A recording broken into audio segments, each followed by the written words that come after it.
week 4 in our 7-week fall series based on the book Falling Upward, A Spirituality for the Two Halves of Life by Richard Rohr. And today we're working with the chapters dealing with a topic which can prove to be difficult for Unity folks because it seems like we've been flooded with this message that we're supposed to be positive all the time, right? I mean, clearly the Buddha was out of his mind when he declared that life is suffering, because everyone knows that life can be one never-ending bliss sandwich if you know the secret trick of never thinking a negative thought or allowing yourself to experience a negative feeling or emotion about anything, right? You know, I have no idea how it happened. Sometimes you get these people who write a book and go making the rounds of Unity centers spreading absolute nonsense. I mean, I've been at this for a while now. And, I mean, as far as I can tell, what we teach is that the goal of spiritual practice isn't making our troubles go away. It's to help us to deal with our troubles and to help other people deal with their troubles in a way that's compassionate and effective. Our goal is to help people cope with the inevitable suffering that life brings and not engage in some futile effort to eliminate it or deny it away. And once we accept the fact that life does indeed present obstacles, challenges, and stumbling blocks, we take some of the sting out of them. We transform our experience of those things. So working with our metaphor of the two halves of life, everyone goes through a stage of life during which we are protected and we're sheltered by our parents, our teachers, and other adults. It's necessary for our survival, but we know that at some point we have to be exposed to some of the things that we were sheltered from so we can learn how to cope on our own. At some point, for instance, we have to learn that when we play competitive sports, not everyone gets a little trophy. Losing isn't fun, but it's rarely fatal. So in the book, he describes life like this. Life is characterized much more by exception and disorder than by total or perfect order. Life, as the biblical tradition makes clear, is both loss and renewal, death and resurrection, chaos and healing at the same time. Life seems to be a collision of opposites. So, greater peace of mind can come from learning how to reconcile this collision of opposites. Now, this book, Falling Upward, is based in part on some of the ideas of Carl Jung. Gotta say it like a Swiss person. The famous Swiss psychologist Carl Jung, who said that so much unnecessary suffering comes into the world because people will not accept the legitimate suffering that comes from being human. Legitimate, necessary suffering, or maybe I could quote Shakespeare, the slings and arrows of outrageous fortune, which come upon us all. Now there's a metaphor that we get from Buddhist teachings that help us to maybe clarify what Jung is talking about here. You might have heard of it. It's called the two darts. The two darts. The first dart, the one that hits us and sticks in us and makes us say, ow, is the thing that happens to us. And it can be any number of things, and they're generally negative. Any kind of unavoidable discomfort, that kind of thing, is what the Buddha referred to as the first dart. So the second dart, the extra ow, is what happens when we add our reactions on top of the first dart. So, anger, fear of pain, embarrassment, and so on and so forth. The second dart is self-inflicted, or in the immortal words of our friend Pogo, let's see if we have Pogo up here. Remember what he said? We have met the enemy, And he is us. That's right. So we cause the second dart, and we add to the ouch that comes from the unavoidable first dart. First dart's inevitable.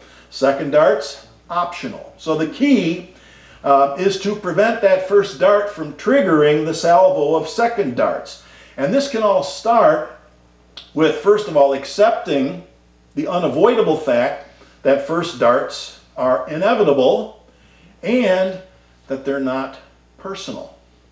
First darts aren't personal. Now, this can be a difficult first step, because in that first stage of life, or that first phase of life, it tends to be very egocentric in an unhealthy way, all right?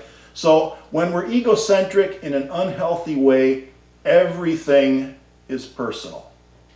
Everything is personal. Everything is all about me. And even if we're over that phase, we need to remember what it was like, because everyone has to go through it.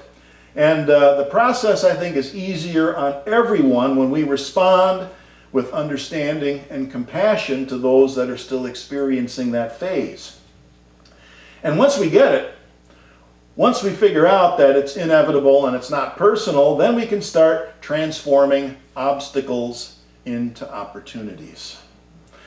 A few years ago, I read a book that was called The Obstacle is the Way. It's the timeless art of turning trials into triumph. The author is a guy named Ryan Holiday. And this book is based on ancient Greek and Roman Stoic philosophy, specifically the work of Marcus Aurelius, who wrote something called Meditations.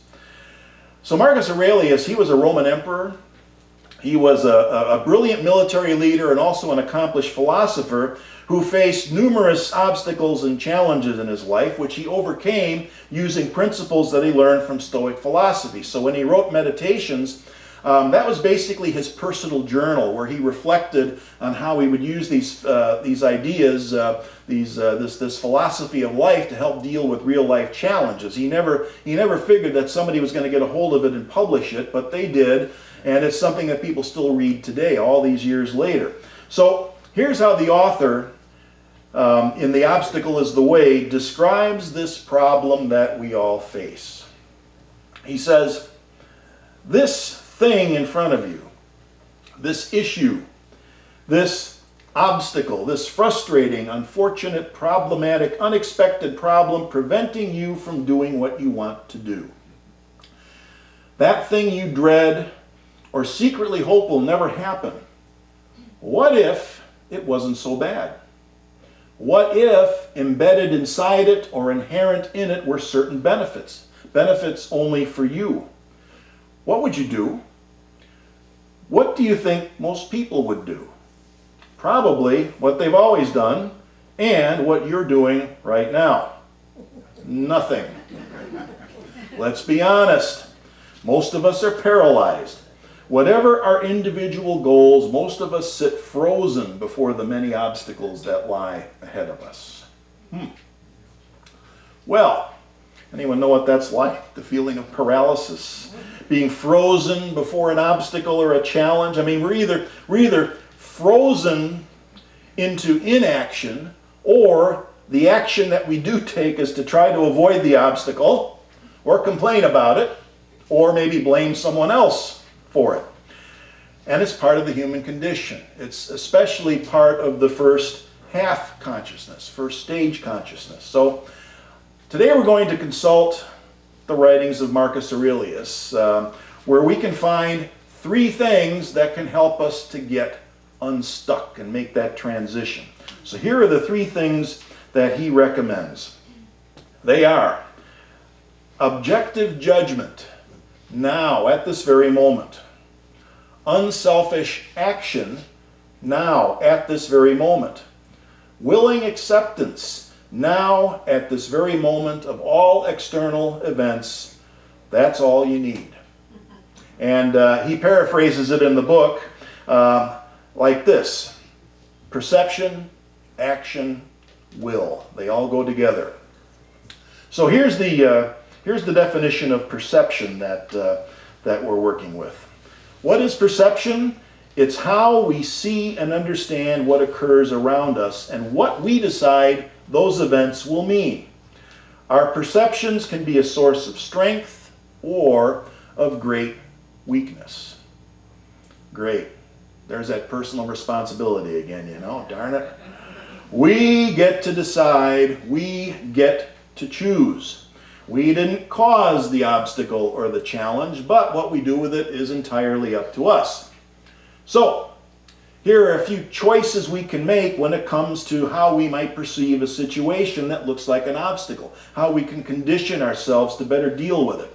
And these are some of the factors that they talk about in the book, The Obstacle is the Way. He says the things we can do to perceive a situation that looks like an obstacle, to see it as something else, to change our perception, is to be objective, to control our emotions, to look for the good in a situation, to place things in perspective, to revert to the present moment, and especially to focus on what can be controlled. And that's a really important thing. They're not just empty platitudes, because I can give you some real-life examples here of people who made it work in situations that I think most of us, well, I'll own it, situations that I would certainly probably find to be intolerable. The first one is a guy named Reuben Carter. You might have heard of him, called Reuben Hurricane Carter, who was a champion boxer. He was convicted and imprisoned for a triple murder that he had nothing to do with. You know, I might remember Bob Dylan wrote a song about him back in the day. It took 19 years and 2 more trials to overturn the conviction, but justice prevailed. And he gets out of prison, and you would expect, as many people do, that there'd be lawsuits and all sorts of outrage and so on and so forth. Well, Reuben Carter simply returned to his life. He didn't sue for damages or even demand an apology. Now, you might recall that Nelson Mandela did something similar. He was released from prison after 27 years, and he said, "As I walked out the door toward the gate that would lead to my freedom, I knew if I didn't leave my bitterness and my hatred behind, I'd still be in prison." It's a wise man, you know. You're in prison, you don't have much power, but you refuse to perceive yourself as powerless. I mean, they can throw you in jail, they can deprive you of your possessions, put a label on you, but the one thing they can't control that you can always control are your thoughts, beliefs, and reactions. That was the key thing that they realized. So, for example, when Reuben Carter was in prison, he refused to be touched. He refused to break or to grovel or despair. He wouldn't wear their uniform. He wouldn't eat prison food. That's an interesting one. He wouldn't accept visitors. He wouldn't attend parole hearings or work in the commissary, even if it meant it would reduce his sentence. He spent every bit of his time and energy doing the one thing that he could do, the one thing that he had control over, which was to work on his legal case and ultimately earn his freedom. So he refused to be a prisoner. By every means he could think of, by every means in his control, he refused to be a prisoner. He looked for the good. That's something else we say in unity. Things may not always be good, but in the face of things that don't seem to be good, look for the good. He looked for the good, and what he saw was that he had practically unlimited time to read and to learn. I suppose if he were into meditation, he would have seen that as an opportunity as well. Plenty of time to practice, whatever it is. He recognized that this was the kind of power that could never be taken away, and again, a big part of our message in unity. Now, another critical aspect of this kind of perception is being able to distinguish, again, between what we can and cannot control. This next example comes from the sports world. And the sports world is filled with stories of talented athletes who sustain injuries that they had no control over, and then choose to do everything in their power to heal, to recover, and to return to the field. And sometimes it doesn't work. Here's a success story, though. There was a well-known major league pitcher named Tommy John, who was a very successful pitcher until he blew out a ligament in his arm. And up until that time, that injury was career-ending. They couldn't repair it. So he had a brilliant career, played for 11 seasons. He could have easily retired at that point. but he elected to be the first person to undergo some experimental surgery.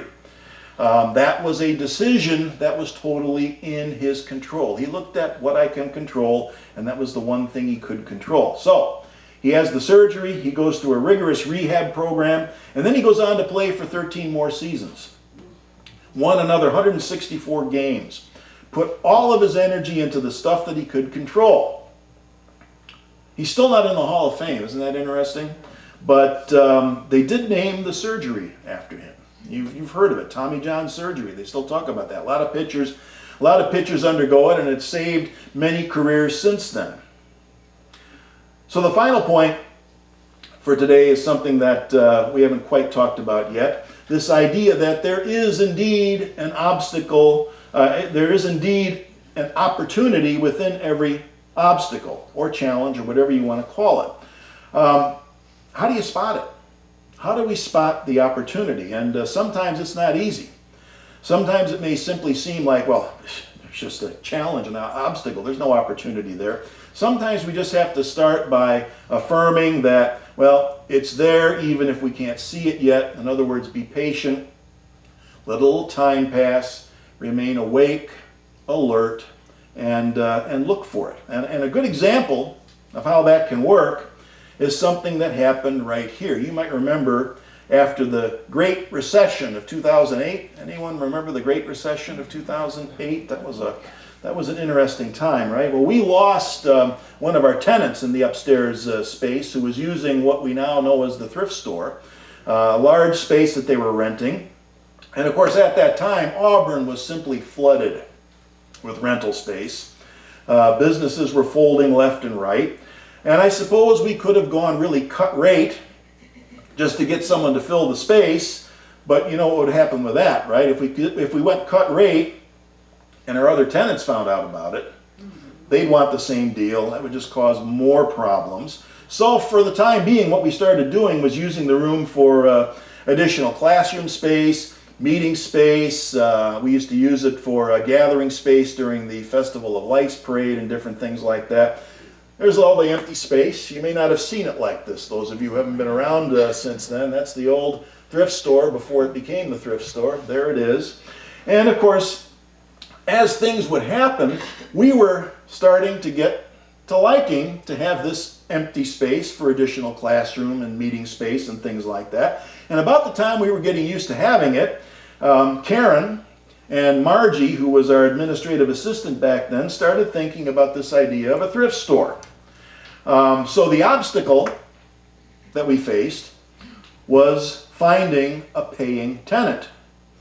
The opportunity was finding a way to use the space ourselves to generate income, and the rest, as they say, is history. Thanks to all of you who volunteered to run what is now in that space, our regular monthly income from the thrift store is around twice as much as we could get from renting it out at current market value. That's how that works. So, just remember that when faced with a first dart, an obstacle, a challenge, whatever you want to call it, first half consciousness either freezes, complains, avoids, denies, or blames others. Second half consciousness turns it into a thrift store.